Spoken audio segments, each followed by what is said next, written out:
ग्रहों के बारे में थोड़ी सी जानकारी दे दें जो कंपटीशन में आता है। देखिए जानकारी तो बहुत है और हम लोग पठन पाठन करते हुए सीधे तौर पर कंपटीशन के 30 साल हो गए और इनडायरेक्टली विदाउट कंपटीशन देखें तो 40 साल हो गया।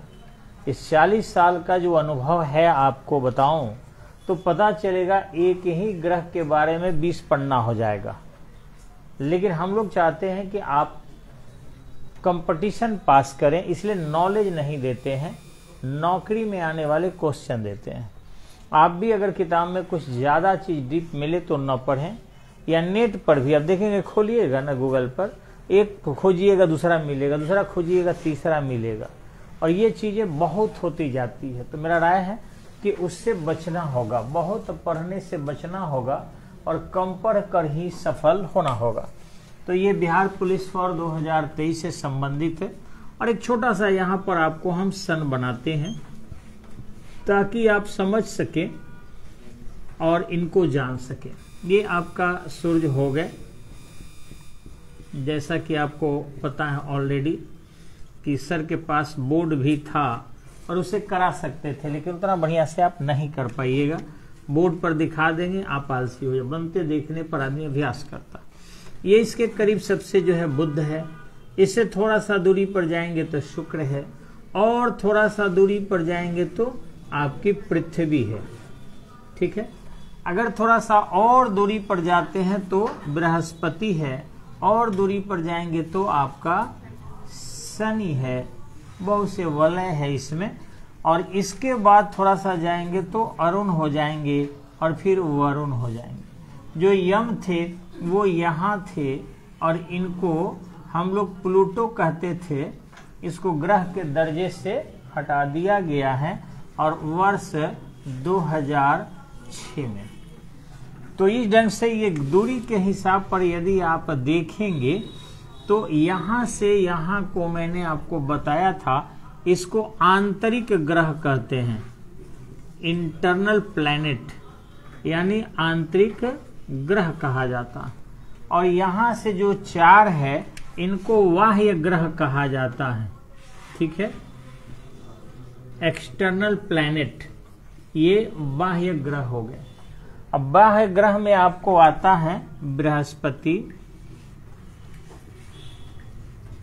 ठीक इसी ढंग से शनि, सैटर्न, जुपिटर, सैटर्न, ये हो गया आपको अरुण, और ये हो गए आपके वरुण। ठीक है, अब रहा कि आकार दिखाई पड़ ही रहा होगा कि सब में सबसे बड़ा बृहस्पति है, ये वाला। और बृहस्पति की खासियत देखेंगे तो एक परिक्रमा तो आप लोग जानते होंगे क्या होता है। परिक्रमा जो है अपने धुरी पर जब घूम जाता है तो क्या कहते हैं, अच्छा जो बोले वही सही है। अपने धुरी पर घूम जाए तो घूर्णन, क्या कहेंगे, रोटेशन। और रेवोल्यूशन होता है जब इसको परिक्रमा कर ले, यानी सूर्य की चारों तरफ घूमे तो क्या कहेंगे, और जब खुद अपने धुरी पर घूम जाए लट्टू की तरफ तो क्या कहेंगे, घूर्णन। तो इसका अगर परिक्रमा पूछा जाए तो कितना होता है, 12 वर्ष होता है। लेकिन यही इसका यदि घूर्णन पूछा जाए, साफ नहीं आए तो बैटरियों के पिक्चर ले लीजिएगा, तो ये 9 घंटा 50, हाँ बस सेकेंड मत रटिएगा, वो बेकार, 9 घंटा 50 मिनट इसका जो है घूर्णन है आपका। और उपग्रहों की संख्या किताबों में मिलेगा 78, 79, लेकिन उतना नहीं पढ़ना है। नयका किताब देखेंगे अखबार से छाप दिया है तो उपग्रहों की संख्या 96 कर दिया है, लेकिन सरकार जो बैठक करती है वही है। तो इसके टोटल उपग्रह जो है आपका 17 मारना है। उपग्रहों की संख्या कितनी करनी है, 17। वो 79 वाला गलत हो जाएगा और बहुत लोग वही रटा रहा है, ध्यान रखेंगे। तो उपग्रह इसके 17 है और सबसे बड़ा उपग्रह इसी का है, उसका नाम है गैनीमेड। ये पूरे सूर्य मंडल का सबसे बड़ा उपग्रह यही है गैनीमेड। और रही बात इस पर जो बादल है वो जहरीले बादल है। तो इसको थोड़ा मिटा देते हैं कि जगह मिले आप लोगों को और फिर देख सके आप, ठीक है। तो इन सब को अब हटाया जाए और बृहस्पति को ही थोड़ा सा और हाईलाइट किया जाए। तो देखेंगे यहाँ पर आपका सल्फर डाइऑक्साइड का बादल है, ठीक इसी ढंग से आपको CO2 का बादल है, ठीक इसी ढंग से CH4 का बादल है, और ये सब जो है आपका जहरीला है।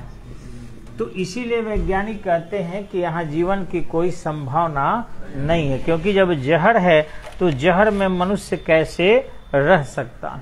लेकिन आपको आगे बता दें कि ऐसा हमेशा होना संभव नहीं है, क्योंकि अगर जहरीला पृथ्वी के बारे में भी लोग देखें तो जहरीला है। कैसे, मैं थोड़ा कंपैरेटिव बताने आ रहा हूं, देखिएगा। अगर दूसरे ग्रह से कोई मान लीजिए हमारे यहाँ कुछ भेजता है, इसमें थोड़ा सा इंक डालिए, ठीक है, इसमें से, और ये पृथ्वी हो गई EARTH, ठीक है, और इसके यहां तक आएंगे आप अधिकतम 20 किलोमीटर तक, तो आपको मिलता है O2 और CO2 और बहुत सारे गैसें, नाइट्रोजन हो। लेकिन 20 किलोमीटर से ऊपर जाएंगे आपको तो ज्यादा से ज्यादा मिलेगा आपको N2 यानी नाइट्रोजन, और थोड़ा सा कार्बन मोनोऑक्साइड, और थोड़ा सा मिलेगा आपको अदर गैसेज, आर्गन वगैरह। और ऊपर जाएंगे, ये तो मैं बताया हूं मात्र 80 किलोमीटर तक। इसके ऊपर जाएंगे तो आपको मिलेगा हाइड्रोजन, इसके भी ऊपर जाएंगे पृथ्वी पर तो मिलेगा हीलियम। अब चूंकि हम जानते हैं कि जीवन के लिए ऑक्सीजन की जरूरत है, और दूसरे ग्रह से कोई छेद करके पता लगाए रेज से और उसको हीलियम पता चलेगा तो कहेगा पृथ्वी पर जीवन संभव नहीं। अगर उससे भी ज्यादा भेजा तो मिल गया हाइड्रोजन, कहेगा तब भी जीवन संभव। उससे भी ज्यादा अगर खूब नीचे भेजा तो नाइट्रोजन, कार्बन मोनोऑक्साइड, यानी पृथ्वी पर जीवन संभव नहीं है। लेकिन जब तक वो पृथ्वी के सतह तक नहीं पहुंचेगा यहां तक, तो क्या जीवन की संभाव्यता उसको पता चलेगा या यहां नहीं आए। तो इसलिए बृहस्पति के बारे में जो अनुमान लगाया जा रहा है कि जीवन नहीं है, मेरे हिसाब से ठीक अनुमान नहीं है, जो विज्ञान के कसौटी पर मानना चाहिए। 2017 में अनुमान लगाया कि शनि पर जीवन है, लेकिन बृहस्पति पर कहते हैं नहीं है, क्योंकि शनि पर उतना जहरीला गैस नहीं पाया जाता। हकीकत है कि पृथ्वी के अलावा अन्य कहीं जीवन संभव नहीं है। सच्चाई यही आएगा। वैज्ञानिक 6000 के आसपास बताए हैं, जिसको एस्ट्रॉयड कहा जाता है। मंगल और बृहस्पति के बीच क्या है? एस्ट्रॉयड है। अब उसी एस्ट्रॉयड में से निकाल कर कुछ लोग ग्रह कह दे रहा है, तो सॉरी उपग्रह कह दे रहा है, इसलिए उपग्रहों की संख्या 79S96 माना जा रहा है। लेकिन हकीकत में जब तक भूगोलवेत्ता बैठकर निर्णय नहीं लेते हैं, बीच बीच में आने वाले अनुसंधान को कोई अध्ययन का महत्व नहीं दिया। शनि में पूछे कि कुल वलयों की संख्या, तो 11, महत्वपूर्ण वलय 10, और ये कहे कि जो प्रकाश को अंदर पूरी तरह अवशोषित कर लेता है उनकी संख्या कितनी है? 5 है, ठीक है। अब रहा कि शनि जो है बड़ी तेज गति से घूमता है। शनि का अगर परिक्रमण देखेंगे आप, इसको थोड़ा मिटा दे बृहस्पति भगवान को, इनका 12 वर्ष परिक्रमण काल था, आपके आ चुका है। तो ये एक परिक्रमा पूरा करता है और परिक्रमा है, और घूर्णन देखेंगे तो 10 घंटा 14 मिनट, 10 घंटा 14 मिनट में जो है एक घूर्णन पूरा कर लेता है।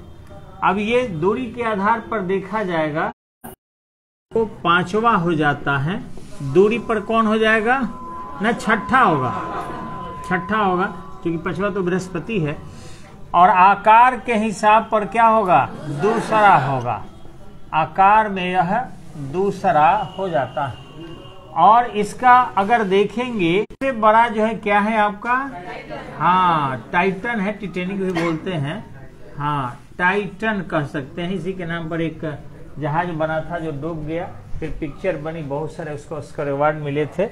तो इस ढंग से टिटेनिक नाम से बना था। तो ये शनि जो है आपका धुंधला दिखाई पड़ता। अब रहा कि इसके घूमने के कारण यह चपटा दिखाई पड़ता है, बहुत चपटा हो भी गया है। यानी सबसे चपटा अगर देखेंगे कोई ग्रह है तो क्या है, वो शनि है। और सबसे कम घनत्व भी इसी का है। का कौन सा ऐसा ग्रह है जिसका घनत्व सबसे कम है, तो क्या होगा, क्योंकि सूर्य के प्रकाश को अवशोषित कर लेता है और इसलिए कैसा दिखाई पड़ता है, काला दिखाई पड़ता है। हाँ, बृहस्पति पर जो है एक बहुत बड़ा ज्वालामुखी है जिस कारण एक सोलर, लेकिन इनका घूर्णन थोड़ा सा कम है। घूर्णन इनका क्या है, 10 घंटा 45 मिनट में ये एक घूर्णन पूरा कर लेते हैं।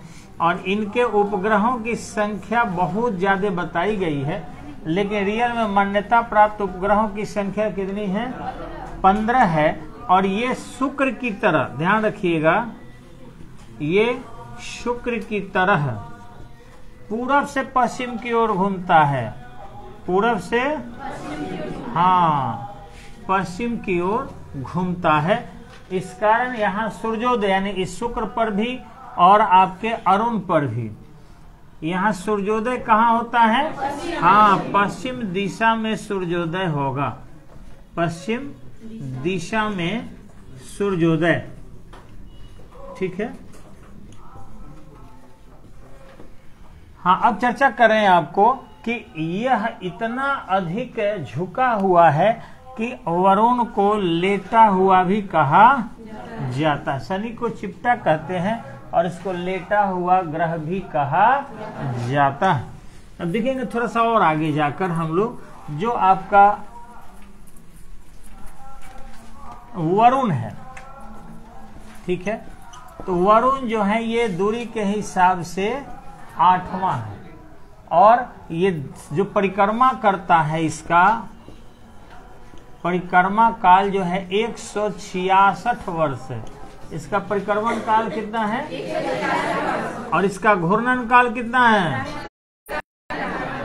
जी, 18.5 घंटा में एक घूर्णन पूरा करता। अब इसके भी उपग्रहों की संख्या बहुत ज्यादा बताई गई है, जो सब गलत है। 8 + 1 ठंडा हो जाएगा। तो इतना ही इस सब चीज के बारे में जानना चाहिए। इससे ज्यादा हम जानेंगे तो निश्चित ही अपने कंपटीशन को लूज करेंगे, क्योंकि हमें थोड़ा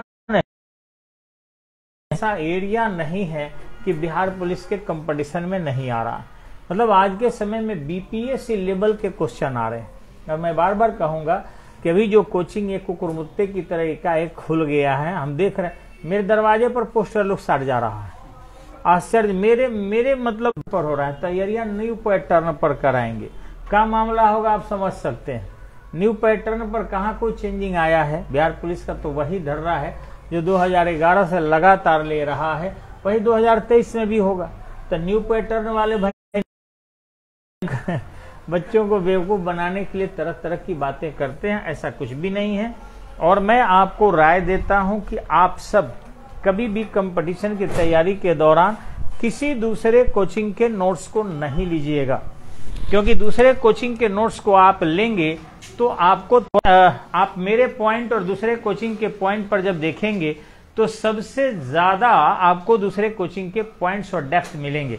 आप उससे भटक जाएंगे और लगेगा, इस साइड होइए, लगेगा आपको कि निश्चित ही आप कम पढ़ रहे हैं और आपको ज्यादा पढ़ने की आवश्यकता है। और ऐसी स्थिति में आप दीजिए, हमको कैमरा दीजिए ना, कैमरा दीजिए। हम आपको इसलिए उधर घूमते हैं, लोग भी सुन ले, कि लोग देखे कि बच्चे बैठे हैं, उल्टा घूमने के लिए नहीं। और ऐसा नहीं कि आप इतना अनासमझ है, ये जानते जरूर होंगे कि किधर से घूमने से लोग देखेगा। ठीक है।